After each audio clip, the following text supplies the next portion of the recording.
bienvenue à Rio de Janeiro. Nous sommes avec, vous êtes avec le temple bouddhiste à Genshedaprea, ici à Recreio dos Bandeirantes. Et aujourd'hui, ça va être un petit connaissance du monde avec bien sûr mes couleurs. Je vous rappelle que nous sommes tous différents, donc nous pouvons tous avoir une couleur différente de ce que nous observons autour de nous. Et je vais essayer de vous partager aujourd'hui une chose, et je vais vous partager l'appétit de vivre, c'est quoi? Alors, c'est vraiment quelque chose que j'ai souvent observé, notamment dans mon corps, l'appétit de manger. C'est ce dont je vais commencer par là en fait, parce que quand vous avez compris qu'est-ce qu'est l'appétit de manger, ce vrai appétit, quand vous avez vraiment faim, eh bien vous allez voir que cet appétit, vous pouvez le transférer sur les autres possibilités. Alors, j'en ai pas trouvé 50. Je pense que quand on a déjà l'appétit d'apprendre, c'est intéressant. Vous allez comprendre que est-ce que vous apprenez pour vous remplir ou est-ce que vous apprenez juste par appétit d'apprendre? Et puis, nous allons parler de travailler, puisque travailler, c'est aussi avoir un contact avec les autres, c'est rendre service à l'autre, l'autre ensuite vous rend service. Quel appétit vraiment avez-vous d'échanger avec l'autre? Alors, à chaque fois, je vais faire un vrai et un faux, dans le sens où vrai et faux étant les mots mal choisis, mais plutôt, je dirais quelque chose de lié vraiment à l'instinct, non perverti. Voilà, j'aime bien à la limite, plutôt que vrai-faux, on pourrait mettre instinctif et perverti, puisque là on entrera vraiment dans quelque chose qui est beaucoup plus fin, je pense, dans l'explication. Donc l'appétit de travailler, est-ce que vous avez l'appétit de travailler? Est-ce que vous êtes heureux d'aller travailler quand vous vous levez le matin? Et puis nous allons parler aussi de la sexualité, parce que c'est vraiment quelque chose qui est très important, beaucoup plus qu'on ne le croit, dans nos interactions sociales, dans nos interactions avec l'autre sexe, dans nos interactions avec nous-mêmes, c'est-à-dire que comment on observe ce qui est autour de nous. Et il y a une sexualité aussi qui transparaît au travers de tout ça. C'est tout à fait normal, c'est yin et yang. Yin et yang sont faits pour s'attirer. Un pôle nord et un pôle sud, il n'y a rien à faire. Ils sont faits pour être ensemble. Même en homosexualité, vous n'avez rien à faire. Il y en a un yin et un yang. Donc c'est pas une question forcément juste de sexualité, mais je dirais plus de polarité. Donc nous allons parler aussi de ça, puisqu'en fait nous allons passer dans la perversion aussi. Et puis je vais vous parler aussi un petit peu de la musique, puisque si vous avez la chance d'être musicien, eh bien comme moi, vous allez sentir ces moments où vous avez l'appétit de la musique et d'autres moments où vous n'avez pas l'appétit de la musique. Donc voilà, c'est juste pour replanter le décor et pour vous permettre de savoir où vous en êtes par rapport à votre vie. Et si vous êtes dans quelque chose qui est instinctif, dans le sens où la vie vous traverse, c'est un flot continu d'énergie qui vous traverse et qui vous fait faire plein de choses. Le faites-vous avec, je dirais, instinct et sans réfléchir et de façon tranquille, ou le faites-vous par compensation, parce que vous êtes dans une grande solitude, et quand on est tout seul dans un bocal, eh ben, on veut sa poupée gonflable, on veut comment on va dire, les travailleurs qui sont au-dessous de nous pour bien pouvoir leur taper dessus, et puis on veut son gâteau au chocolat, son café, sa cigarette, quoi d'autre, et puis surtout on veut tout connaître, cette soif d'apprendre, mais qui n'est plus une vraie soif à ce niveau-là, c'est vraiment apprendre le maximum pour plein de raisons. Donc je vais détailler chacun de ces points-là, et vous allez voir un petit peu ce que ça donne. Alors, déjà nous allons commencer par qu'est-ce que l'appétit? Alors, j'aime bien me référer au corps, puisque c'est quand même là que c'est le plus simple, puisque je pense que notre corps nous parle souvent, et on peut l'observer relativement facilement. Et l'appétit, c'est le goût de. C'est-à-dire que vous allez ressentir quelque chose, une énergie qui vous pousse à aller vers quelque chose. Et puis vous verrez que soit c'est positif dans le sens où c'est constructif, soit c'est négatif, c'est destructif. Et cet appétit, eh bien voilà, je vais l'appeler perversion ou pas, perverti ou pas.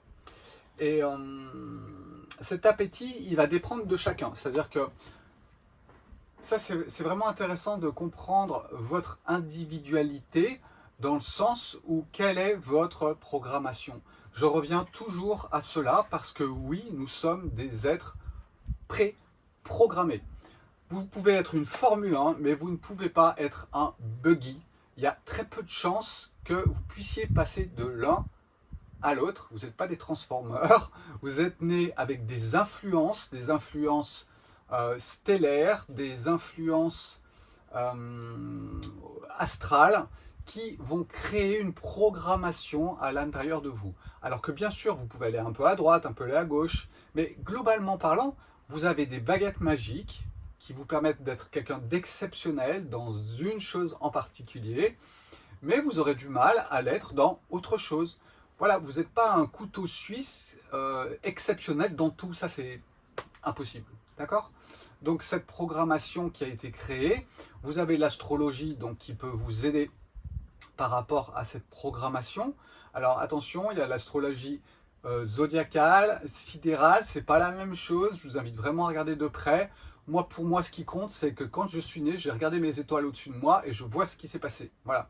Et vous vous rendrez compte que le tropical, par exemple, eh ben, il n'est pas exactement juste par rapport à ce qu'il y avait au-dessus de nos têtes. Le tropical, c'est vraiment ce qui est donné par les journaux, par la plupart des gens.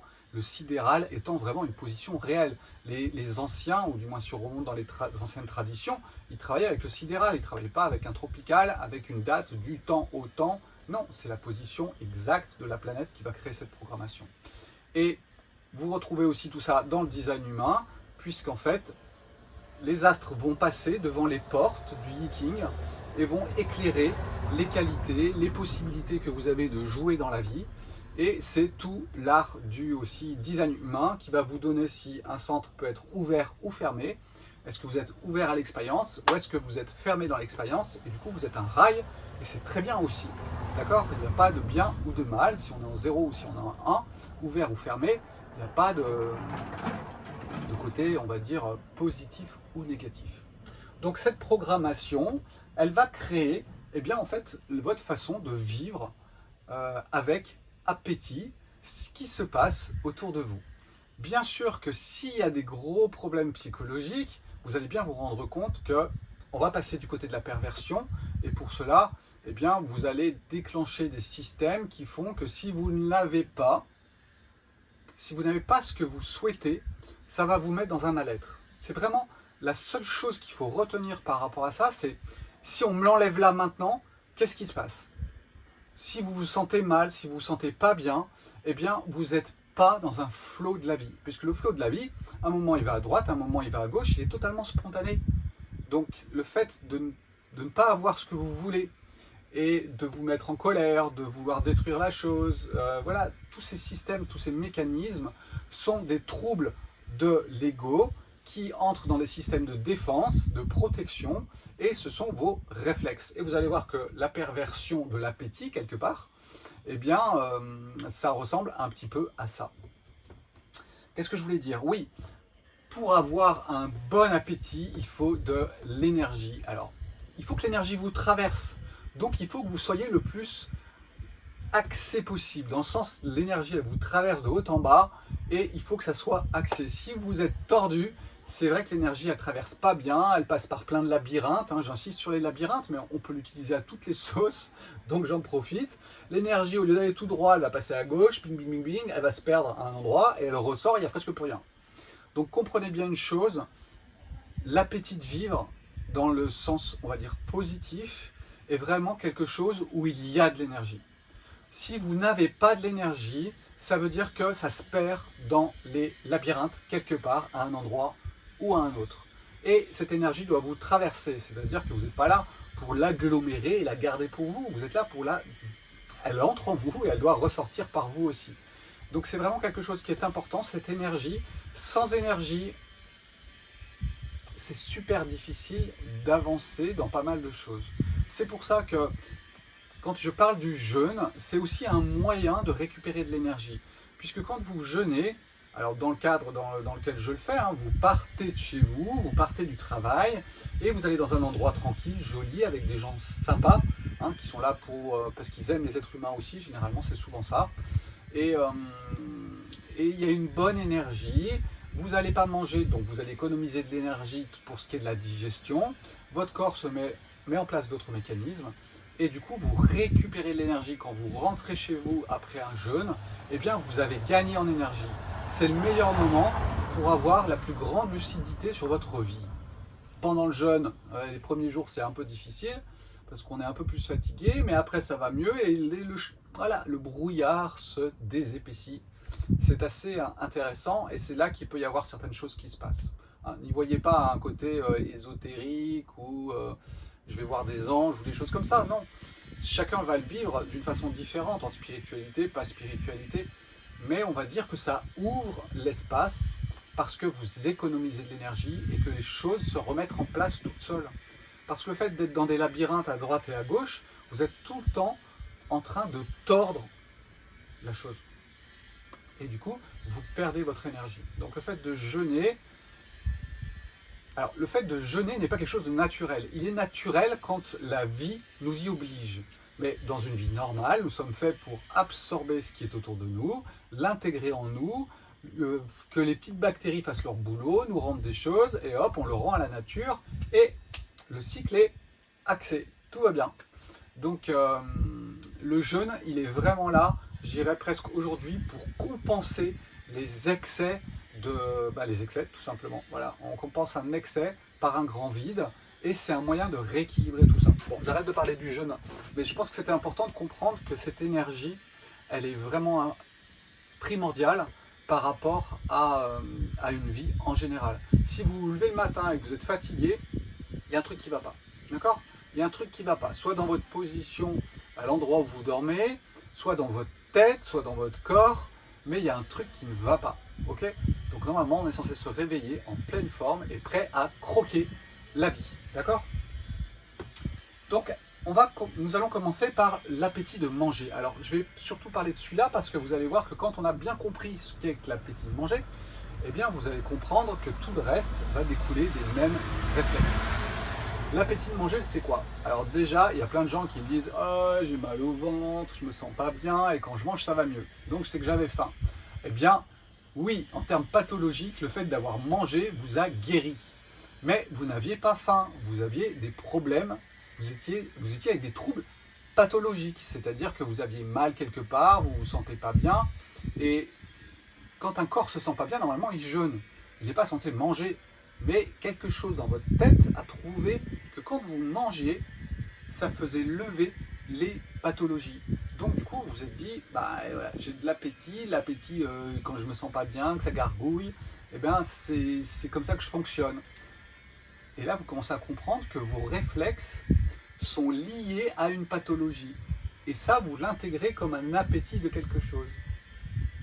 Le vrai appétit, le vrai fait d'avoir faim, de manger, est quelque chose qui n'est pas déjà programmé. C'est-à-dire que, je vais insister à chaque fois dessus, c'est la spontanéité. Dans la spontanéité, c'est une énergie qui vous traverse à l'instant T, qui n'est plus la même à l'instant T plus 2, T plus 3, le soir, le matin, 3 jours après ou 4 jours après. Et c'est quelque chose qui vient tout seul, c'est-à-dire qui n'est pas enclenché par des processus psychologiques, par exemple. D'accord ? Or, il y a beaucoup de gens qui se lèvent le matin, ce qu'ils veulent, c'est leur petit café. Et il y a des raisons à tout cela, d'accord ? Mais nous ne sommes pas dans une grande spontanéité où un jour vous pouvez en prendre, le lendemain vous n'en prenez pas. Voilà, et c'est ça la spontanéité. Chaque jour est différent. Et malheureusement, nos sociétés ont tendance à tout programmer. Donc du coup, quand tout est programmé, vous rentrez dans le couloir, et puis trouver la spontanéité dans un couloir, c'est très difficile. Donc je pense que nos sociétés aujourd'hui ont tout fait pour créer des robots et vous enlever votre individualité. J'en parle depuis déjà quelques vidéos de cette individualité, mais elle est très importante, parce que c'est au travers de vos qualités, de vos, entre guillemets, défauts, mais qui ne sont pas des défauts, c'est un côté à absorber les choses, à les expérimenter. Et c'est au travers de tout ça que vous pouvez vraiment vivre votre vie. Mais ça veut dire qu'à chaque instant, ça peut changer. Et ça, c'est très difficile. C'est très difficile dans une société de se dire qu'on peut changer. C'est très difficile en nous-mêmes de se dire qu'aujourd'hui, on a envie de ça, demain, on n'en aura peut-être pas envie. Donc là, dans le design, je pourrais vous expliquer ça, mais il y a certaines personnes qui sont quand même très carrées et qui fonctionnent toujours comme ça, d'autres qui sont plus ouvertes, donc l'expérience peut être beaucoup plus large, et chacun dans des modes différents, c'est-à-dire que tout le monde n'est pas toujours tout droit, il y a des endroits où c'est carré et des endroits où c'est grand ouvert. Et donc cet appétit de manger, cet appétit d'avoir faim tout simplement, c'est quelque chose qui doit rester spontané, c'est-à-dire que normalement vous devriez ne pas être capable de calculer à quel moment votre corps va vous réclamer à manger de façon normale, naturelle, spontanée. Et dans ce cas-là, vous verrez que vous mangez, vous faites plaisir, c'est agréable, vous avez un grand sourire quand vous allez manger, et vous n'êtes pas en train d'avoir mal au ventre, en train de vous dire « Ah, il faut que je mange pour que j'aille mieux ». Vous voyez vraiment la différence. Hein. Et c'est ce qu'on va retrouver ensuite après. Hein. Si vous n'allez pas bien, vous allez vivre la sexualité d'une autre façon. Si vous n'allez pas bien, vous allez vouloir apprendre pour avoir du pouvoir sur les autres. Donc voilà, c'est tout un système qu'il faut bien comprendre. Et cette spontanéité est vraiment très, très, très, très importante. Donc, la vraie fin, c'est ça. C'est cette spontanéité. D'accord ? C'est aussi savoir s'arrêter. Dans le sens où on a la qualité, je dirais, de sensibilité, de savoir quand un aliment est suffisant. Votre corps vous parle tout le temps si vous n'avez pas un brouillard permanent dans votre tête.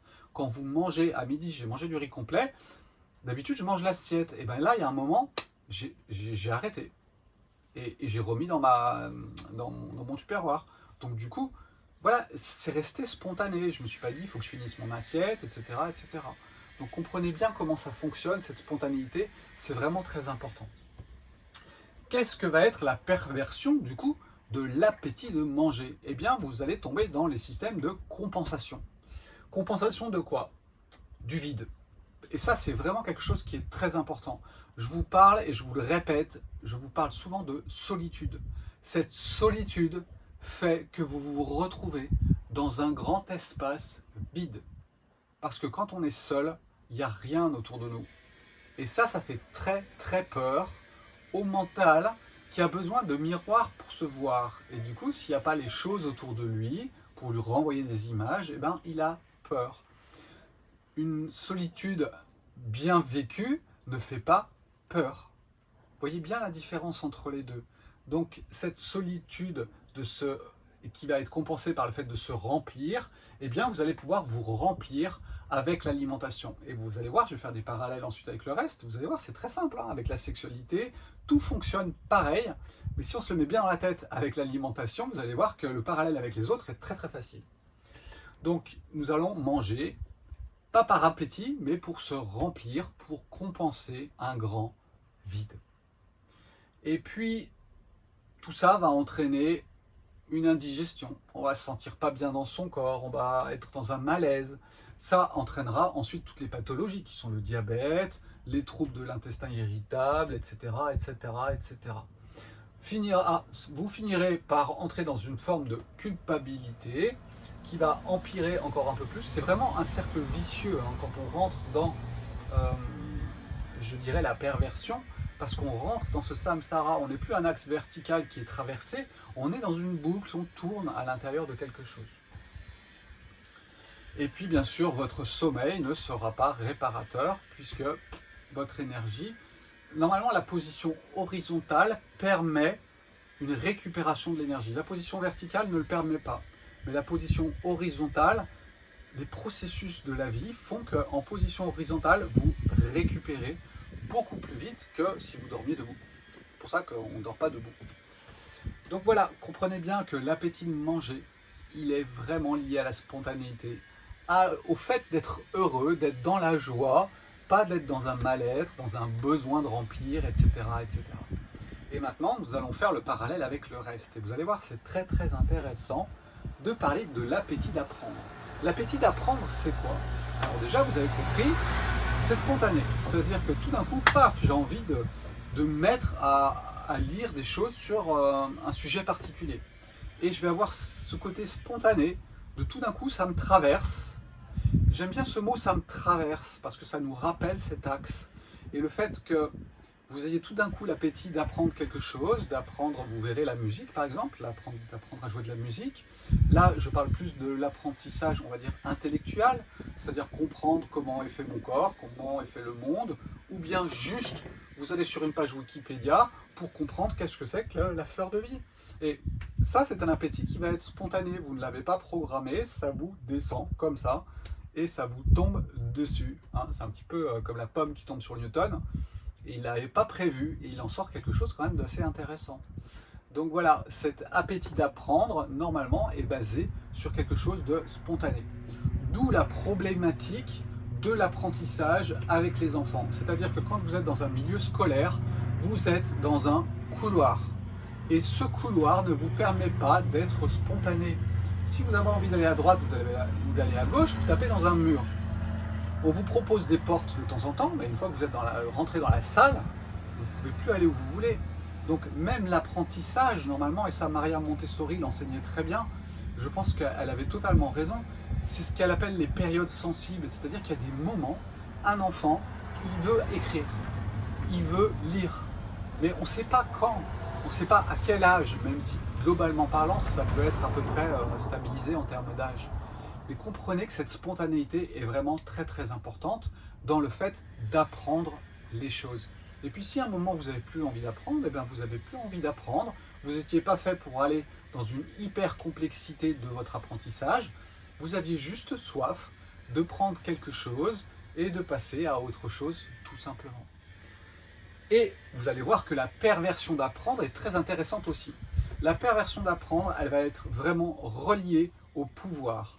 Parce que plus vous en savez, plus on va vous donner des diplômes et plus vous allez être reconnu en termes financiers et en termes, je dirais, humains. Hein, c'est vraiment le cas du médecin qui est le grand gourou, et surtout aujourd'hui, et qui peut sauver tout le monde. Mais si on apprenait un petit peu à tout le monde à se sauver avant d'avoir besoin d'être sauvé, eh bien le vrai boulot du médecin, ça devrait être ça. Et non pas de récupérer ensuite les choses une fois que c'est trop tard. Donc, ce qui se passe, c'est que le fait d'apprendre, et je prends le cas du médecin, mais on peut prendre n'importe quel autre cas, le fait d'apprendre pour avoir du pouvoir. Et ça, c'est le cas aussi, je dirais presque du gourou New Age, qui est rentré dans les traditions, a appris, il devient un gramophone, il se met à sentir plein de choses parce que soit il fume un peu, soit il arrive à partir un petit peu en dehors de son corps et on lui fait miroiter plein de choses. Et du coup, il va retransmettre ça à ses disciples en disant qu'il a la science infuse. Voilà. Et c'est pour ça que je vous dis, remettez en question tout ce qu'on vous raconte. Et c'est vraiment dans le sens où je n'ai pas la connaissance totale du monde. J'en ai ma connaissance, à vous de vous faire la vôtre. D'accord ? Donc ce grand gourou, et bien voilà, on est en train dans celui qui sait et les autres qui ne savent pas. Donc le fait d'apprendre pour avoir du pouvoir ensuite, hein, il y a plein d'enfants aujourd'hui qui pourraient vous dire qu'ils vont faire tel travail parce qu'ils vont gagner de l'argent. Et gagner de l'argent, c'est avoir du pouvoir sur la matérialité. Donc en fait, ils vont devenir des gens, on va dire, savants, des singes savants, et pour tout simplement avoir ce pouvoir sur les autres. Et c'est vraiment ce que je regrette dans la médecine traditionnelle chinoise, parce que souvent, la médecine traditionnelle chinoise est quelque chose de très complexe, donc qui demande un effort intellectuel assez important. Et malheureusement, cette complexité est donnée sans la simplicité, puisque souvent les enseignants n'ont pas eu cette simplicité, et du coup ils ne font que rabâcher tout ce qu'on leur a raconté au point de dire des bêtises. Moi j'ai entendu des bêtises en médecine traditionnelle chinoise, où la personne a raison sur certains points, mais elle n'a pas réfléchi sur d'autres, qui pourtant sont tellement évidents, et inversés par rapport à ce qu'elle raconte. Donc voilà, et avec raison, c'est-à-dire que moi je comprends pourquoi elle l'a inversé, mais si je commence à discuter avec elle, elle ne va pas comprendre, et elle va rester bloquée sur sa connaissance. Donc voilà, cet apprentissage, cet appétit d'apprendre, eh bien, je vous le souhaite dans le sens où c'est un goût, c'est le côté d'être heureux, d'apprendre des choses sur ce qui se passe dans la vie, ou on verra après pour la musique par exemple. L'appétit de travailler. Alors ça, c'est aussi quelque chose de très intéressant. Travailler, c'est quoi ? Travailler, et là je vous rappelle un petit peu la vidéo que j'avais faite sur l'argent, c'est quoi, etc. Travailler, c'est simplement développer ses qualités, son individualité, et la mettre au service de l'autre. En sachant que le service que vous allez donner vous sera rendu d'une autre façon. Que ça soit en direct, sous une forme de troc, quelque part, de service, ou que ça soit sous forme indirecte, par l'argent, qui n'est alors pas un problème en soi, il n'est juste que de la matérialisation du temps qui est donné à une chose et qui vous est rendu par une autre. Le problème de l'argent, c'est les écarts qu'il y a entre les uns et les autres. Et là, vous allez comprendre vite que quand il y a des écarts, eh bien, il y en a qui valent plus que d'autres, et là, on retombe dans les systèmes de pouvoir, etc., etc., etc. Donc, cet appétit de travailler doit être normalement l'appétit que vous avez à partager quelque chose. Et c'est spontané. Vous n'êtes pas en train de réfléchir à plein de trucs, combien d'argent vous allez gagner, blablabla. Bla. C'est vraiment ça qu'il faut comprendre, c'est que l'appétit de travailler est quelque chose de spontané. Alors vous allez me dire, oui Sébastien, si c'est spontané, ça veut dire qu'un jour on peut travailler, un jour on ne peut pas travailler. Je vous dirais, dans un certain idéal, c'est vrai que c'est comme ça qu'on devrait fonctionner, où il y a des jours où on est plus productif, et des jours où on l'est peut-être un petit peu moins. Et ce service à l'autre, c'est pas un couloir, c'est-à-dire qu'il y a des moments où on peut être dans le service à l'autre. Vous verrez qu'en astrologie aussi, ça a une influence, vous n'êtes pas toujours ouvert. Des fois, vous êtes recentré sur vous, rééquilibrez les choses, ensuite vous réouvrez, et vous avez des mouvements comme ça, d'ouverture et de fermeture au cours de votre journée, au cours de votre vie, qui sont différentes. Il y a des moments où il faut être fermé, et puis il y a des moments où vous réouvrez. Mais ça, si la vie pouvait être ressentie pleinement à travers vous, eh bien vous seriez dans le flot de la vie. De temps en temps, il faut mettre un petit coup de rame à droite, un petit coup de rame à gauche, mais vous n'êtes pas en train de batailler dans le courant. D'accord? J'aime bien aussi cette image de la rivière dans laquelle on est, et on se laisse descendre dans le flot, et on met des petits coups de pagaie de temps en temps à droite ou à gauche pour faire quelque chose, mais on n'est pas en train de se battre contre le courant. Voilà. Donc ce besoin de travailler, bien vécu, eh bien le matin vous vous réveillez, vous êtes content d'aller travailler et d'échanger avec les autres tout simplement. Par contre, s'il est perverti, eh bien vous allez être sous la contrainte, dans le sens où vous vous levez le matin, vous n'avez pas envie d'aller travailler. Et c'est pas un pas envie, on va dire, je dirais, naturel, c'est-à-dire qu'aujourd'hui vous êtes un petit peu fatigué, vous avez envie de vous recentrer sur vous. Non, c'est un pas envie tous les jours, un dégoût du travail, et que quelque part la société vous a obligé à accepter un travail pour des raisons matérielles, pour des raisons X ou Y, et qui fait que vous vous êtes enfermé dans un processus de travail qui ne vous convient pas. Alors c'est vrai qu'aujourd'hui il y a énormément de bouleversements économiques, psychologiques, des pressions un petit peu partout qui font exploser la notion du travail. C'est pas une mauvaise chose, ça remet en question un petit peu tout ça. Et effectivement, la perversion du travail, ça va être vraiment de savoir si vous avez envie d'aller travailler tous les jours, globalement ou pas. Et puis, sinon, l'autre perversion, ça va être le fait de posséder des qualités et de vous en servir pour exister. Voilà, vous êtes seul, vous êtes en solitude, vous avez besoin d'exister pour les autres, ou du moins à travers les autres. Et du coup, votre travail est votre image de marque.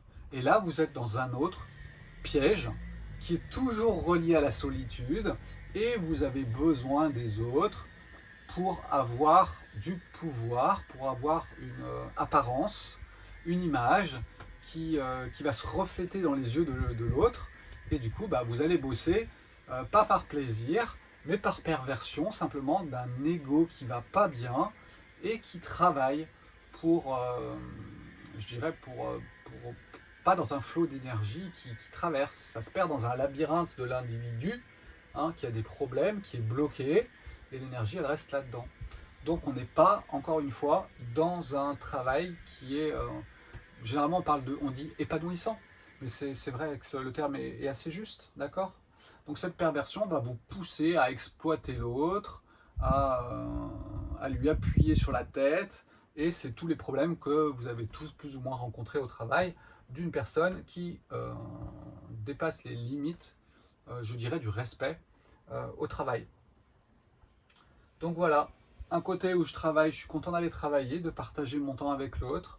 Si possible, quand j'en ressens le besoin, normalement ça fait partie du jeu. C'est-à-dire que ça doit être plus ou moins équilibré. Il y a des jours où ça sera plus, des jours où ça sera moins, mais il n'y a pas vraiment de notion. La spontanéité n'est pas un couloir, donc il n'y a pas de règles dans la spontanéité. Mais spontanément, normalement, nous sommes faits pour avoir des échanges les uns avec les autres. Ensuite, l'appétit de la sexualité. Alors ça, c'est quelque chose vraiment qui est très très intéressant, plus ou moins tabou en fonction des endroits où vous habitez, en fonction de votre éducation, et c'est un sujet qui est vraiment très important aussi, puisque quelque part, votre façon de travailler, votre façon d'apprendre, votre façon de manger, votre façon d'avoir une sexualité vous montre à quel point vous êtes dans un bocal en solitude ou pas. Si vous avez une sexualité qui est épanouie, ce qu'on appelle aujourd'hui épanouie, eh bien c'est une sexualité qui respecte la spontanéité. Encore une fois, spontanéité, c'est le mot de l'axe, d'accord? Et donc, c'est pas parce qu'il est 18h et qu'on est dimanche qu'il faut faire l'amour, d'accord? Et c'est pas parce qu'il y a un matin où vous faites pas l'amour que c'est un problème. Donc voilà, il y a plein de choses comme ça, vous n'êtes pas dans un couloir. Votre énergie sexuelle, elle a des variations au cours de la journée, elle a des variations au cours de l'année, elle a des variations au cours de la semaine, sûrement aussi. Et c'est une énergie sexuelle bien particulière qui se re-remplit, qui met un certain temps à se re-remplir. Voilà, c'est tout un système, chacun pouvant être aussi différent. Et quand c'est bien vécu, eh bien vous êtes tout simplement heureux de faire l'amour et vous ne vous posez pas des questions sur la sexualité. Mais ça vous traverse pas. La sexualité, c'est vous, mais c'est aussi, quand vous travaillez, c'est vous, quand vous mangez, c'est vous, et vous ne vous posez pas de questions sur la sexualité en soi. Donc si vous commencez à vous poser trop de questions sur la sexualité, c'est que la sexualité, elle vient compenser, comme l'alimentation, certaines choses. Normalement, c'est naturel et on n'a pas à y réfléchir. C'est vécu, ça nous traverse et basta. Donc voilà, une sexualité bien vécue, c'est ça. C'est de la spontanéité et c'est du sourire, d'accord? S'il y a de la douleur, il y a un problème. J'allais dire une grosse blague, mais je vais éviter. La fausse sexualité, ou du moins la perversion de la sexualité, c'est encore cette histoire de solitude. La personne est dans une grande solitude et grâce à la sexualité, elle va prendre du pouvoir sur l'autre, par exemple. Hein, c'est le problème de la pédophilie, par exemple, où sûrement, eh bien voilà, l'adulte a du pouvoir sur l'enfant et il va l'exprimer sa sexualité au travers de la pédophilie. Donc ce genre de choses, c'est vraiment des pathologies qui sont liées au fait d'avoir des troubles de l'individualité qui n'est pas axé, qui est complètement perdu et qui se manifeste par la sexualité. Alors généralement, quand vous avez des troubles ici, vous les avez un petit peu tous partout. Hein. Donc c'est simple à reconnaître. Hein. Si la personne elle ne dit rien de sa sexualité, regardez un petit peu ce qu'elle est autour et vous êtes sûr qu'au niveau de sa sexualité, il y aura des trucs bizarres quand même. Hein. Le fait d'être obligé de faire l'amour, là vous avez un problème aussi. C'est un respect, il n'y a pas de respect, je dirais, de cette spontanéité. Alors il y a des raisons au fait qu'on s'oblige à, parce qu'on a peur, parce que ça nous remplit, d'accord? Comme on va s'obliger à manger, eh bien on va s'obliger à faire l'amour. Ça peut être aussi par peur. Hein. Je pense surtout aux femmes notamment, où la domination masculine fait qu'elles sont obligées d'avoir un rapport sexuel, alors que spontanément elles ne l'auraient pas forcément. Par peur de représailles. Donc voilà, la sexualité, c'est quelque chose qui est vécu naturellement, comme de manger, de respirer, de boire, et il n'y a pas de raison que ça se passe différemment, sauf qu'il y a plein de raisons que ça se passe différemment. Voilà. Donc c'était intéressant aussi de passer par l'appétit sexuel, dans le sens où, s'il est perverti, c'est qu'il y a un trouble au niveau de l'ego et au niveau de l'individu. Et puis voilà, j'avais mis un petit peu la musique à la fin, mais quelque part c'est l'appétit d'apprendre pour moi la musique. La musique c'est l'appétit non, c'est l'appétit d'écouter. Je dirais peut-être ça. La musique c'est l'appétit d'écouter. Donc ceux qui font de la musique, qui jouent de la musique, qui passent de la musique, eh bien en fait, et que c'est spontané, c'est un moment où ça vous traverse et vous avez envie d'entendre quelque chose. Que ce soit votre instrument, votre voix ou au travers d'une enceinte, peu importe, vous êtes dans un appétit spontané de la musique. Si vous rentrez à la maison, pouf, vous mettez la radio, vous mettez de la musique techno ou je ne sais trop quoi, eh bien pour moi, vous n'êtes pas dans une forme de spontanéité et vous avez créé tout simplement un réflexe de mettre de la musique pour combler un grand vide, parce que s'il n'y a pas de bruit dans la maison, ça fait peur. Et vous êtes tout seul. Donc du coup, vous mettez de la musique à chaque fois que vous rentrez quelque part pour combler ce grand vide qui est sûrement en vous et qui est dû à la solitude. J'insiste vraiment sur ce mot de solitude parce que c'est la plus grande pathologie de notre ego qui va créer ensuite toutes les problématiques. D'accord ? S'il n'y avait pas cette solitude, eh bien nous serions au contact de toutes les choses et nous ne serions pas enfermés dans un bocal tout seul à être obligé d'aller tirer les gens à l'intérieur de notre bocal. Et c'est un petit peu ce qui se passe et c'est pour ça que ça ne se passe pas bien quand on est en solitude. Alors par contre, il faut l'accepter dans le sens où parfois eh bien, notre ego n'est pas parfait, personne n'est parfait, nous vivons des expériences, les énergies sont différentes à chaque jour et parfois on rentre dans une solitude pathologique. Il faut qu'on en ait conscience. Si on commence à casser les pieds aux autres, eh ben, ça serait bien qu'on soit tous à peu près capables d'en parler, dans le sens où tu vois que là tu es en solitude, tu viens nous casser les pieds, et est-ce qu'on en parle, qu'est-ce qu'on fait, voilà, c'est la communication, communiquer, c'est à deux, c'est en équipe, d'accord. Et malheureusement, le monologue, c'est dommage, mais ça existe aussi. Et voilà, bon, passons. Qu'est-ce que je voulais vous dire de plus? Non, voilà, je pense que j'ai fait le tour de cet appétit de vivre qui se décline en plusieurs modes. Le fait de manger, le fait d'apprendre, le fait de travailler, la sexualité, la musique. Et tout ça va vous créer un appétit de vivre et une énergie qui vous traverse, qui ne vous blesse pas, qui ne pourrit pas dans un coin, parce que c'est comme l'eau qui croupit. Si l'énergie croupit dans un coin, ça va pas, d'accord? Votre corps est fait pour bouger, votre corps normalement est fait pour manger, votre corps est fait pour avoir une sexualité, et etc., etc., etc., etc. Écoutez les grillons la nuit, d'accord? C'est vraiment ce que j'apprécie aujourd'hui, c'est que quand je dors, je peux entendre les grillons. C'est comme bah voilà, si j'étais en tente tout le temps. Et j'ai toujours aimé être en tente parce que je suis au contact de la nature. Quand vous êtes dans un immeuble, vous êtes dans un bocal. Et donc vous êtes coupé du monde. Or la musique de la nature, pour moi, elle est 1000 fois plus belle que la plupart des musiques. Voilà, sauf peut-être la voix, où là on est vraiment dans un instrument le plus naturel possible. Voilà, je pense que j'ai fini pour aujourd'hui. Je vous souhaite une excellente soirée parce qu'en France, la journée va être déjà bien avancée. Vous verrez peut-être cette vidéo d'ailleurs demain matin. Et portez-vous bien, observez-vous et continuez bien votre petite vie tranquille. Ciao, ciao, bye bye, à bientôt.